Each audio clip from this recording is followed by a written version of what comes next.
Você provavelmente já ouviu falar em Di Stéfano, mas talvez não conheça acontecimentos importantes de sua vida e carreira. Alfredo foi um dos responsáveis por colocar River Plate e Real Madrid no topo. Também deu uma baita dor de cabeça para a FIFA e para completar ele nasceu na Argentina. Mas você sabia que ele também jogou pela Colômbia e Espanha?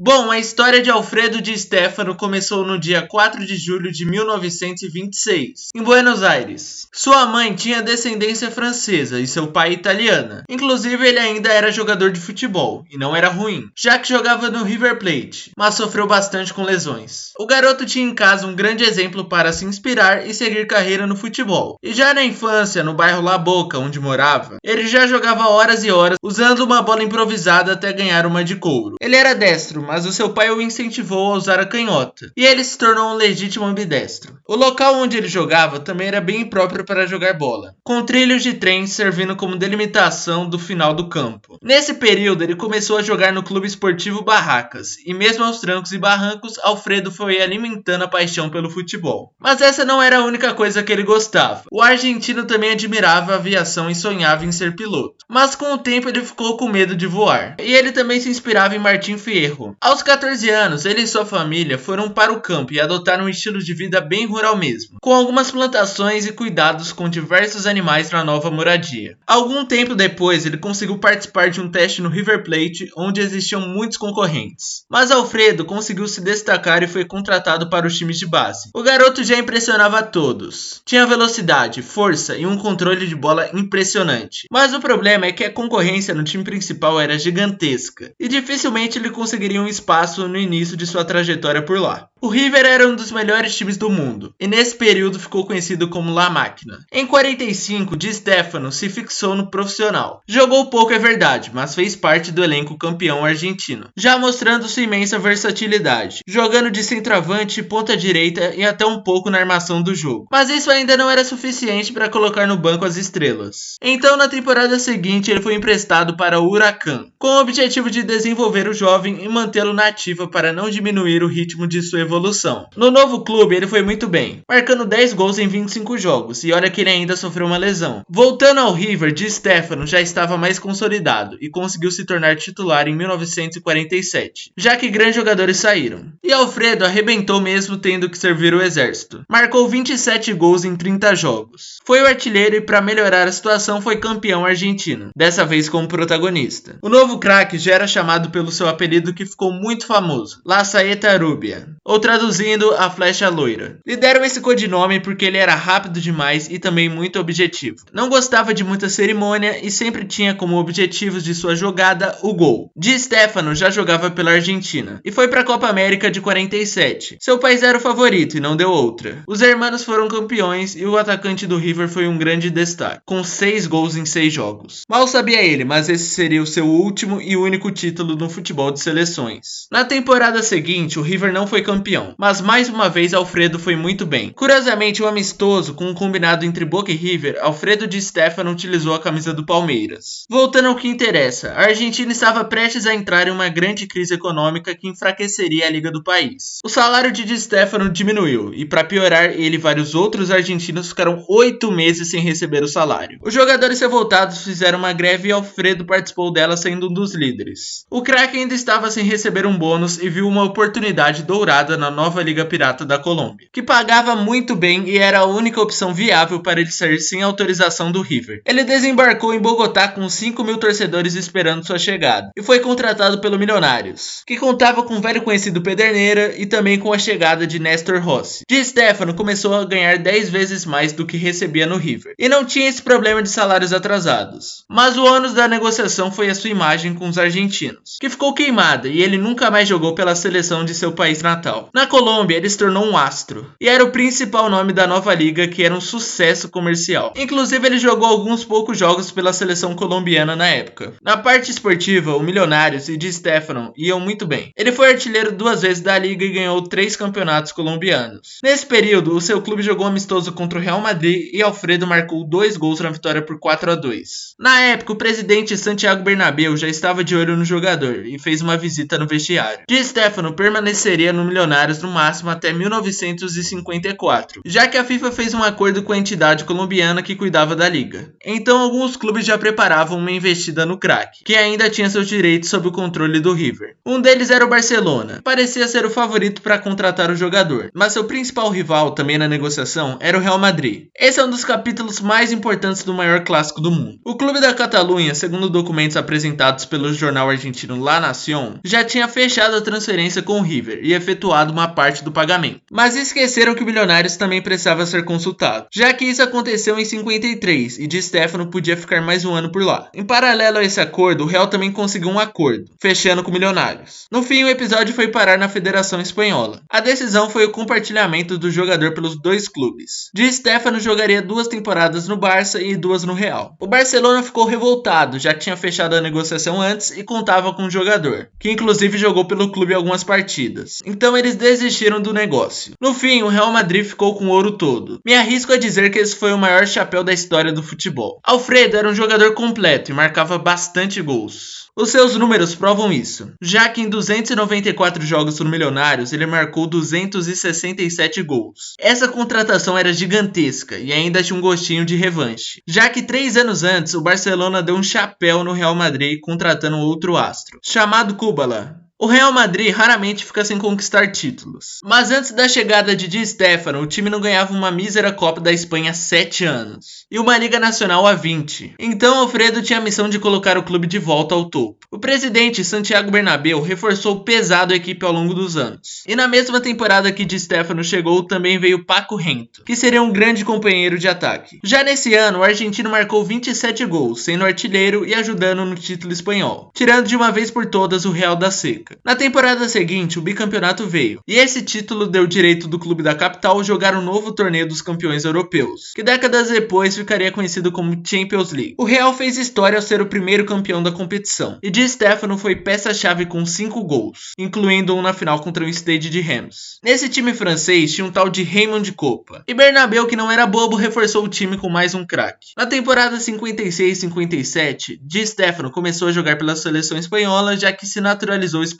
Ele já estava muito adaptado ao país e era um ídolo do Real. Ainda mais depois de mais um título espanhol, sendo artilheiro e o bi-europeu, com 7 gols na competição, mais uma vez deixando sua marca na final. Como agora ele era um cidadão europeu jogando na Europa, ele poderia disputar a bola de ouro. E depois dessa temporada mágica não deu outra, ele ganhou o Ballon d'Or. Na temporada seguinte ele conseguiu mais uma vez o espanhol e a orelhuda, sendo artilheiro da Champions pela primeira vez com incríveis 10 gols e mais um tento na final para variar. O Real Madrid fazia uma dinastia e o cara do time era Di Stéfano. Mas daí Bernabéu aproveitou a brecha e contratou Puskás, dividindo o protagonismo entre os dois. A dupla ainda se entrosou com Paco Gento e juntos eles formaram um dos melhores trios da história do futebol. Não existia competitividade, o Real Madrid demoliu os adversários. Mais um título europeu veio e de novo Alfredo marcou um gol na final, se consagrando e ganhando sua segunda bola de ouro. Adivinha o que aconteceu em 59-60? Sim, mais um título europeu, mas desta vez essa seria a última conquista da Champions de Di Stéfano, que meteu um hat-trick na final. Puskás com inveja fez 4. Apesar do fim dos títulos europeus, o Real continuou entre os principais times do mundo. E em âmbito nacional ampliou sua dinastia com mais 4 espanhóis e uma Copa. Em 60, o clube jogou o primeiro Mundial da história contra o Peñarol e foi campeão com um gol de Di Stéfano. Você deve ter percebido que até agora eu não falei de Copa do Mundo, né? Pois é, Di Stéfano não jogou nenhuma em sua carreira. Ele até foi convocado para jogar a Copa de 62, mas se lesionou e não ficou no banco em nenhum jogo. Isso não diminui nem diminuiu a sua grandeza no futebol, mas que seria um bom adicional na sua carreira, um bom desempenho em uma Copa seria. No ano seguinte, na Venezuela, Alfredo passou por provavelmente o momento mais tenso de sua vida, sendo sequestrado. Os sequestradores vendaram ele e rondaram com o craque por vários locais em um carro, mas depois de de 3 dias deu tudo certo e ele foi salvo. Os anos passaram e Di Stefano já não tinha aquela capacidade física que era sua grande característica. Então ele começou a esquentar banco no Real e ficou bem insatisfeito. Com isso ele encerrou sua passagem fantástica em Madrid, onde marcou 293 gols em quase 400 jogos. E rumou para a Catalunha. Não, ele não foi para o Barça. Foi para o Espanhol em 64. Por lá não fez muita coisa e seus números pioraram bastante, com 13 gols em 2 temporadas. Com isso ele se aposentou em 66. Então ele virou treinador e teve uma carreira vitoriosa. Começou no Elche, foi para o Boca e ganhou uma Copa Nacional e a Liga. Depois do ótimo trabalho, treinou o Valência e continuou muito bem, sendo campeão espanhol. Na segunda passagem pelo clube, ele ganhou um título continental e depois voltou para casa. No River ele ganhou um campeonato argentino.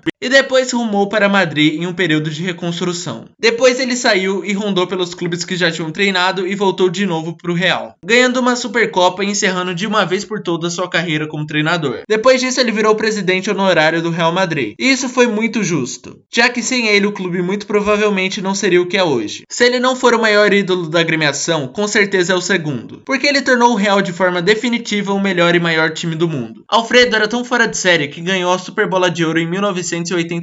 Tudo bem que ele não tinha concorrentes sul-americanos, mas ele derrotou grandes jogadores europeus. Mas como tudo tem um fim, Di Stefano acabou falecendo em 2014, vítima de um ataque cardíaco. Bom, meu nome é Matheus, e se você gostou do vídeo eu peço que você deixe seu like, fez toda a diferença na recomendação, no alcance do vídeo, e também eu peço aqui sua ativação do sininho e sua inscrição para também não perder nenhum conteúdo novo, nenhum vídeo novo. E eu deixo aqui uma pergunta para você, quem é melhor, Di Stefano ou Puskás? Se você não viu o vídeo do Puskás, ele vai aparecer perto de você aí. E daí você consegue ter uma avaliação melhor para deixar sua opinião nos comentários. E no mais, é isso. Então tchau e até logo!